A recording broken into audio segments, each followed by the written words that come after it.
నమస్కారం సిటీ వార్తలకు స్వాగతం. శారదా కాలనీలో పురపాలక కమిషనర్ లత్కర్ పర్యటించారు. త్రాగునీటి సరఫరాపై అధికారులకు పలు ఆదేశాలు జారీ చేశారు. ప్రతి ఇంటిలో త్రాగునీటి శాంపిల్స్ తీయాలని పురపాలక కమిషనర్ లత్కర్ అధికారులను ఆదేశించారు. కమిషనర్ కీర్తి ఇతర అధికారులతో కలిసి లత్కర్ శారదా కాలనీలో పర్యటించారు. కాలనీలోని రిజర్వాయర్, అర్బన్ హెల్త్ సెంటర్ ను సందర్శించారు. పైప్ లైన్లను పూర్తి స్థాయిలో తనిఖీ చేయాలని ఆదేశించారు. త్రాగునీరు సరఫరాలో క్లోరిన్ తగు మోతాదులో ఉండేలా చూడాలన్నారు. అవసరమైతే అదనపు సిబ్బంది, తగినన్ని మందులు అందుబాటులో ఉంచాలన్నారు.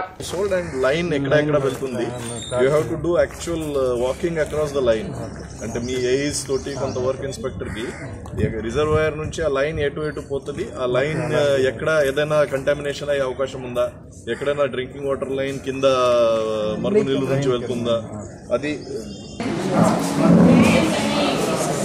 from 10th to 78. So average we have almost 20-30 cases daily.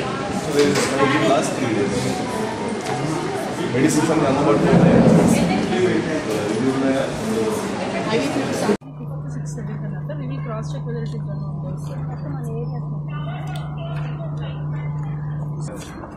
దానికంటే ముందు రోజులో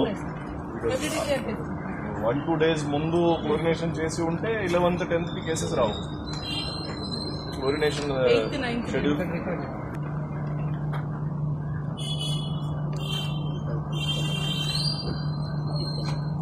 సో అన్ని 2 ppm ఇన్ష్యూర్ చేశారు. వైసీపీ ప్రభుత్వంలో బీసీలకు సరైన గౌరవం దక్కలేదని ఎమ్మెల్సీ జంగా కృష్ణమూర్తి అన్నారు. కార్యకర్తలు అనుచరులతో చర్చించి తన రాజకీయ భవిష్యత్ నిర్ణయంపై ప్రకటన చేస్తామని తెలిపారు. విద్యానగర్లో ఎమ్మెల్సీ జంగా కృష్ణమూర్తి మీడియాతో మాట్లాడుతూ అనిల్ కుమార్ యాదవ్ చేసిన వ్యాఖ్యలు ఆయన అజ్ఞానానికి నిదర్శనమన్నారు. ఎవరో తన వెనక ఉండి మాట్లాడిస్తున్నారని చెప్పడం సరికాదన్నారు. పదవుల కోసం వరం చేసే నైజం తనది కాదని, అనిల్ కుమార్ యాదవ్ కు తన గురించి మాట్లాడే అర్హత లేదన్నారు. మొదటి నుండి పేద వర్గాల అభివృద్ధి కోసం పనిచేశాను కానీ పదవుల కోసం పక్కదారులు తొక్కలేదన్నారు. చివరి శ్వాస వరకు బీసీల అభ్యున్నతి కోసం పనిచేస్తామన్నారు. ఇప్పటికైనా బీసీ వర్గాల ప్రజలు వాస్తవాలను తెలుసుకోవాలన్నారు. కానీ బీసీ వర్గాలకు ఆలోచించాలా. పెట్టేట్టు ఈరోజు నేను ఈ విధంగా మాట్లాడుతున్నానంటే అది అందరు ప్రజలకి, బీసీ వర్గాలకి, బడుగు బలహీన వర్గాలకు సంబంధించిన విషయం. ఇది మీ ఆత్మగౌరవాన్ని పెంపొందించుకు మాట్లాడి మీరు ఏ విధంగా ఒత్తిళ్ళు వచ్చినప్పటికీ, అనేక విధాలుగా మీరు మాట్లాడినప్పటికీ కూడా వాస్తవాలు అర్థం చేసుకోమని కూడా బీసీ వర్గాలు కానీ బీసీ నాయకులు కానీ మనవి చేస్తున్నాను. నేను ఎందుకంటే మనవి చేసేది అనిల్ కుమార్ గారు కానీ మాట్లాడబోయే పెద్దలందరికీ వాస్తవాలు ఆలోచించాలి. 2014 సంబంధించి ఓడిపోతామన్నా నా టికెట్ ఇచ్చారు. ఎంత హాస్యాస్పదమైన విషయం. అందరూ గెలుస్తారా? అందరూ ఇచ్చినట్టు ఈరోజు 170 సంబంధించినటువంటి సీట్లు ఉన్నాయి. ఏ పార్టీకి సంబంధించిన వాళ్ళైనా గెలుస్తారనే ఉద్దేశంతో ఇస్తాం కానీ ఓడిపోతారనే ఉద్దేశంతో ఏ పార్టీకి సంబంధించి టికెట్ ఇచ్చే పరిస్థితి ఉంది. అంత మాత్రం కూడా మంత్రి చేసి అంత మాత్రం కూడా జ్ఞానం ఉండాల్సిన అవసరం లేదా? నేను అదే చెప్తున్నా. నీకు తెలుసో తెలియదో, నేను సర్పంచ్ అయినప్పుడు నువ్వు లాగులు కొట్టుకొని ఉంటావు. బహుశా నాకు తెలిసినంత వరకు కూడా 85 నేను సర్పంచ్, 85 నుంచి రాజకీయాలు నేను ట్రేడ్ యూనియన్కి పెట్టిన పరిస్థితి. ఆ నియోజకవర్గంలో 2 పర్యాలు గెలిచాను. ఇది రాష్ట్ర వ్యాప్తంగా కూడా అనేక మంది మాట్లాడుకునే మాటలు. ఒక బలహీన వర్గానికి సంబంధించిన నేను, ఒక పేద వర్గానికి సంబంధించిన నేను ఆ నియోజకవర్గంలో 1999 సంబంధించి 2004లో కూడా గెలవటం జరిగింది. కేంద్ర ప్రభుత్వ విధానాలకు వ్యతిరేకంగా ఈ నెల 16వ తేదీన జరిగే గ్రామీణ పారిశ్రామిక బంద్ను జయప్రదం చేయాలని కిసాన్ మోర్చా కార్మిక సంఘాల నాయకులు పిలుపునిచ్చారు. బ్రాడిపేట సిపిఎం కార్యాలయంలో కార్మిక సంఘాల నాయకులు మీడియాతో మాట్లాడుతూ బంద్ రోజున శంకరవిలాస్ సెంటర్లోని బీఎస్ఎన్ఎల్ కార్యాలయాన్ని ముట్టడించనున్నట్లు చెప్పారు. మోడీ ఇచ్చిన హామీలను అమలు చేయడంతో పాటు ప్రభుత్వ రంగ సంస్థలను ప్రైవేట్ పరం చేయడాన్ని వ్యతిరేకిస్తూ బంద్ జరుగుతుందన్నారు. ఆశా వర్కర్లు, అసంఘటిత కార్మికులకు 26,000 రూపాయల కనీస వేతనం ఇవ్వడంతో పాటు కాంట్రాక్ట్ అవుట్సోర్సింగ్ విధానాన్ని రద్దు చేయాలని డిమాండ్ చేశారు. కార్యక్రమంలో ముత్యాలరావు, మేడా హనుమంతరావు, ఎన్వి కృష్ణ తదితరులు పాల్గొన్నారు. కేంద్ర ప్రభుత్వ రంగ సంస్థ బీఎస్ఎన్ఎల్ వరకు ర్యాలీగా వెళ్ళి బీఎస్ఎన్ఎల్ ఆఫీస్ ముందు నిరసన తెలియజేయడం జరుగుతుంది. ఇటీవల జరిగినటువంటి పార్లమెంట్ సమావేశాల్లో హోంమంత్రి అమిత్ షా గారు రవాణా చట్టంలో సవరణలు చేస్తూ ఏదైనా అనుకోకుండా యాక్సిడెంట్ జరిగి ఎవరైనా చనిపోతే ఆ డ్రైవర్కి లక్షల రూపాయల్లో జరిమానాతో పాటుగా 10 సంవత్సరాల పాటు జైలు శిక్ష విధించే విధంగా ఆ చట్టంలో మార్పులు చేయడం జరిగింది. వీటితో పాటుగా ఏదైతే రైతులకు ఇచ్చిన హామీలు ఉన్నాయో కనీస మద్దతు ధరకి చట్టం చేస్తామని చెప్పి హామీ ఇవ్వడం జరిగింది. ఈ హామీలు అమలు చేయాలని చెప్పేసి, అట్లాగే ప్రభుత్వ రంగ సంస్థల్ని ప్రైవేటీకరించవద్దని చెప్పేసి, కేంద్ర ప్రభుత్వ సంస్థల్లో ఖాళీగా ఉన్నటువంటి పోస్టులు భర్తీ చేయాలని తదితర డిమాండ్స్ తోటి 16వ తేదీన దేశవ్యాప్తంగా ఈ కార్యక్రమం నిర్వహించడం జరుగుతుంది. ఈ కార్యక్రమంలో గుంటూరు నగరంలో ఉన్నటువంటి వివిధ రంగాల్లో పనిచేస్తున్న కార్మికులు, ట్రాన్స్పోర్ట్ కార్మికులు అందరూ పాల్గొని జయప్రదం చేయాలని చెప్పి విజ్ఞప్తి చేస్తూ ఉన్నాం. సుమారు 540 రైతు సమన్వయ సంఘాలు కలిపి ఈ నెల 16వ తారీఖున గ్రామీణ బంధు పారిశ్రామిక సమ్మె చేయాలని చెప్పేసి నిర్ణయం మేరకు రేపు జరగబోతూ ఉంది.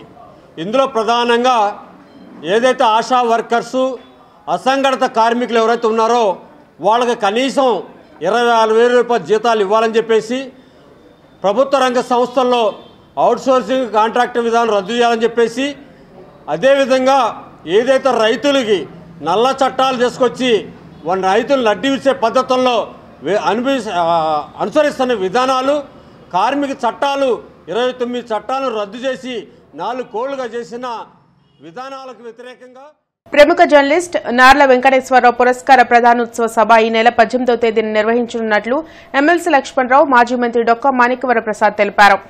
నార్ల వెంకటేశ్వరరావు పురస్కార సభకు సంబంధించిన కరపత్రాలను బ్రాడీపేట యూటీఎఫ్ కార్యాలయంలో ఎమ్మెల్సీ లక్ష్మణరావు, మాజీ మంత్రి డొక్కా మాణిక్యవరప్రసాద్ ఆవిష్కరించారు.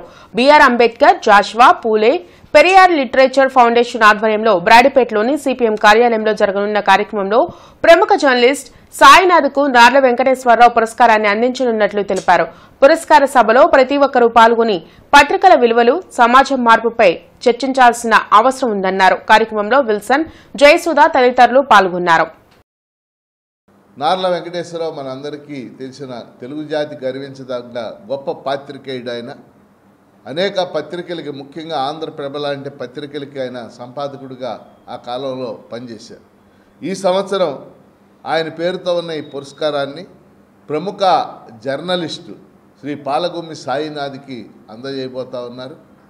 పాలగుమ్మి సాయినాథ్ ప్రముఖ జర్నలిస్టే కాకుండా హిందూ పత్రిక రూరల్ ఎడిటర్గా పనిచేశారు. ప్రముఖ విశ్లేషకుడు. ముఖ్యంగా భారతదేశ గ్రామీణ ప్రాంతాల సమస్యలు, కరువు లాంటి సమస్యల్ని చాలా నిశితంగా ఆయన అధ్యయనం చేయటం, పరిశీలన చేయటం చేసిన గొప్ప జర్నలిస్టు. సో నార్ల వెంకటేశ్వరరావు పురస్కారాన్ని పాలగుమ్మి సాయినాథ్కి 18వ తేదీ సాయంత్రం ఆదివారం అందజేయబడతా ఉంది. బీఆర్ అంబేద్కర్, జాషువా, పూలే ఫౌండేషన్ తరఫున నిర్ణయించడం చాలా మంచి సాంప్రదాయం. అలాంటి గొప్ప జర్నలిస్ట్ యొక్క భావాలు, ఆయన ఆలోచనలు, వాళ్ళ నిష్పక్షపాతికత ఇలాంటి అన్నీ కూడా ఈరోజు చాలా అవసరమై ఉన్నాయి. వాటి విలువలకు ప్రతీకగా ఆ అవార్డుని పాలగుమ్మి సాయినాథ్గా, ఆయన కూడా అలాంటి వారసత్వం కలిగిన వ్యక్తి, చాలా పేదల పక్షాన నిలబడి వాస్తవాలని సమాజానికి తెలియజేస్తూ ఉన్నటువంటి జర్నలిస్ట్. ఆయన రామన్ మెగసే అవార్డు కూడా అందుకున్నటువంటి వ్యక్తి. అత్యున్నత జర్నలిస్ట్గా ఆయనకు చాలా గౌరవం ఉంది సమాజంలో. అలాంటి గొప్ప జర్నలిస్ట్కి నార్ల వెంకటేశ్వర గారు అవార్డు ఇవ్వడం చాలా గొప్ప విషయం. దాన్ని కార్యక్రమం నిర్వహిస్తున్నందుకు ఈ సంస్థని అభినందిస్తూ 18వ తారీఖు నార్ల వెంకటేశ్వర గారి అభిమానులు, లేకపోతే పత్రికా రంగంలో రావాల్సిన మార్పుల గురించి, నేటి రాజ్యాంగ సవాళ్ళు, ఈ విషయాల గురించి చర్చించడానికి నగరంలో ఉన్న పౌర సమాజం అంతా కూడా కథలు రావాలని, జర్నలిస్టులు అంతా కథలు రావాలని, ఒక జర్నలిస్ట్కి ఒక జర్నలిస్ట్ పేరు మీద అవార్డు ఇవ్వడం అనేది చాలా గొప్ప విషయం. కాబట్టి జర్నలిజం వృత్తిలో ఉన్న ప్రతి ఒక్కళ్ళు ఈ సమావేశానికి హాజరు కావాలి. కలుషిత నీరు కారణంగా డయేరియా బారిన పడి మృతి చెందిన బాధితుల కుటుంబాలకు రాష్ట్ర ప్రభుత్వం 50 లక్షల రూపాయల నష్టపరిహారం ఇవ్వాలని TDP state general secretary Fakruddin Arif demand చేశారు. కలుషిత త్రాగునీటి కారణంగా డయేరియా బారిన పడి జీజీహెచ్లో చికిత్స పొందుతున్న బాధితులను ఫక్రుద్దీన్ ఆరిఫ్ పరామర్శించారు. మున్సిపల్ కార్పొరేషన్ అధికారుల నిర్లక్ష్యం కారణంగానే నగరంలోని ప్రజలు డయేరియా బారిన పడి మృతి చెందారని ఆరోపించారు. దీనికి ప్రభుత్వం పూర్తి బాధ్యత వహిస్తూ బాధ్యులపై చర్యలు తీసుకోవాలని డిమాండ్ చేశారు. డయేరియాతో మృతి చెందిన వారికి 50 లక్షల రూపాయల నష్టపరిహారాన్ని చెల్లించాలని డిమాండ్ చేశారు. కార్యక్రమంలో తూర్పు నియోజకవర్గ టీడీపీ నాయకులు, కార్యకర్తలు పాల్గొన్నారు. ప్రాణం పోయింది అంటే ప్రాణానికి విలువ లేదు ఈ గవర్నమెంట్లో. సో జగన్ రెడ్డి ప్రభుత్వం ఇక్కడ జరిగిన ఈ ఇన్సిడెంట్ని చాలా సీరియస్గా తీసుకొని వాటర్ అనేది it's very important thing. Water అనేది మనకి ఎవ్రీడే బాడీలో ఒక 4-5 లీటర్స్ వాటర్ తాగాలని ప్రతి ఒక్కళ్ళకు డాక్టర్స్ చెప్తా ఉంటారు. బట్ ఇక్కడ వచ్చిన ఈ పేషెంట్లు కలిపితే వాళ్ళు ఉన్నారు ఒక గ్లాస్ తాగే పరిస్థితి లేదు వాటర్. సో అందువల్ల ఈ తెలుగుదేశం పార్టీ తరఫున మేము డిమాండ్ చేస్తున్నాం ఈ ప్రభుత్వాన్ని ఇమ్మీడియట్లీ అక్కడ జరిగిన వాటర్ ఏదైతే ఉందో ప్రాబ్లం సార్ట్అవుట్ చేయాలో. ఎవరైతే చనిపోయారో దాన్ని ఇమ్మీడియట్లీ వాళ్లకు ఆ చనిపోయిన కుటుంబాన్ని కూడా కలుస్తాము. వాళ్ళకి ఇమ్మీడియట్లీ జగన్ ప్రభుత్వం 50 లక్షల రూపాయలు 50 లక్షలు మీ నిర్లక్ష్యం వల్ల ఈ ప్రాణం పోయింది. సో వీళ్ళకి మీరు immediately rotary club of Guntur centennial president Kommalapati అధ్యక్షతన నాగులపాడు గ్రామంలోని మాంటిసరీ సిబిఎస్ఈ స్కూల్ కి డిజిటల్ క్లాసెస్ కోసం ఎల్ఈడి టీవీ డొనేట్ చేశారు. విద్య, వైద్యమే లక్ష్యంగా రోటరీ క్లబ్ ఆఫ్ సెంటెనియల్ పనిచేస్తుందని దాతలు కొమ్మలపాటి బ్రవరాంబ, సీతారామయ్య తెలిపారు. ఈ సందర్భంగా కొమ్మలపాటి మాట్లాడుతూ మా సంస్థ ఉచిత మెడికల్ క్యాంప్, మెడిసిన్స్ తో పాటు విద్యార్థులకు స్కాలర్షిప్లు, ల్యాప్టాప్లు అందిస్తున్నట్లు వెల్లడించారు. కార్యక్రమంలో క్లబ్ గౌరవ సభ్యులు మద్దినేని సుధాకర్, ట్రెజరర్ వాసిరెడ్డి, శ్రవంత్ కుమార్ తదితరులు పాల్గొన్నారు. మా తల్లి గారైనటువంటి బొమ్మాలపాటి బ్రవరామ గారు, మలమంచి రంగారావు గారు. మిర్చి దిగుమతులు ఎక్కువగా ఉన్నందున రేపు ఒక్కరోజు మిర్చి దిగుమతులను నిలిపినట్లు మిర్చియార్డ్ చైర్మన్ నిమ్మకాయల రాజనారాయణ వెల్లడించారు. కావున రైతులు దీన్ని గమనించి మిర్చి సరుకును తీసుకురావద్దని ఆయన విజ్ఞప్తి చేశారు. మరుసటి రోజు నుంచి దిగుమతులు యథావిధిగా సాగుతాయని తెలిపారు. జిల్లా కలెక్టర్ కార్యాలయంలో మంత్రి విడుదల రజనీకి టీడీపీ నేతలకు మధ్య స్వల్ప వాగ్వివాదం చోటు చేసుకుంది. కలెక్టరేట్లో మంత్రి రజనీకి టీడీపీ తూర్పు నియోజకవర్గ ఇన్ఛార్జ్ నజీర్ అహ్మద్ వినతి పత్రం అందజేశారు. కమిషనర్, కార్పొరేషన్ అధికారులు నిర్లక్ష్యంగా వ్యవహరిస్తున్నారని పేర్కొన్నారు. ప్రస్తుత అన్ని చర్యలు తీసుకుంటున్నామని మంత్రి రజనీ టీడీపీ నేతలకు చెప్పారు. నివేదికలు వచ్చిన తర్వాత మరిన్ని చర్యలు తీసుకుంటామని తెలిపారు. కానీ బయటికి జనాలకు చెప్పలేకపోతా ఉన్నారు. ఇది డయేరియా వల్ల మీరందరూ కూడా ఇబ్బందులు పడేటువంటి పరిస్థితులున్నాయి, జాగ్రత్తలు తీసుకోమని చెప్పి ఎవరు కూడా మాట్లాడడం లేదు. ఎవరైనా గొంతెత్తి మాట్లాడితే ప్రతిపక్ష నాయకులు ఇవి శవ రాజకీయాలు, శవాల మీద వీరు రాజకీయాలు చేస్తారని చెప్పి ప్రతిపక్ష పార్టీలను దుమ్మెత్తి పోసేటువంటి కార్యక్రమం చేస్తా ఉన్నారు. లక్ష్మీపురం శ్రీ త్యాగరాజ సాంస్కృతిక సంఘం కార్యదర్శి వల్లూరి కృష్ణకిషోర్ ఆధ్వర్యంలో త్యాగరాజస్వామి కళావేదికగా భద్రాచల రామదాసు 391వ జయంతి ఉత్సవం జరిగింది. ఈ సందర్భంగా సోమవారం సాయంత్రం రామదాసు నవరత్న కీర్తనల సంకీర్తనల గానం జరిగింది. యువ కళాకారులు Y Sampoorna Rajyalakshmi, B Brinda, K Lakshanyanjani, P Sriharshini, R Navyapavani, YLPVS Aishwarya, JVSR Tanmayi Ramadasu నవరత్న కీర్తనలను శ్రావ్యంగా గానం చేసి సంగీతాభిమానులను, ఆహుతులను అలరించారు. కార్యక్రమానికి వేమూరు రామలక్ష్మి, నేతి విశ్వేశ్వరరావు రామదాసు కీర్తనలను విశ్లేషిస్తూ వ్యాఖ్యానం చేశారు.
ఇవి ఇప్పటివరకున్న వార్తా వివరాలు. మరికొన్ని వార్తా విశేషాలతో మళ్ళీ కలుద్దాం. అంతవరకు సెలవు.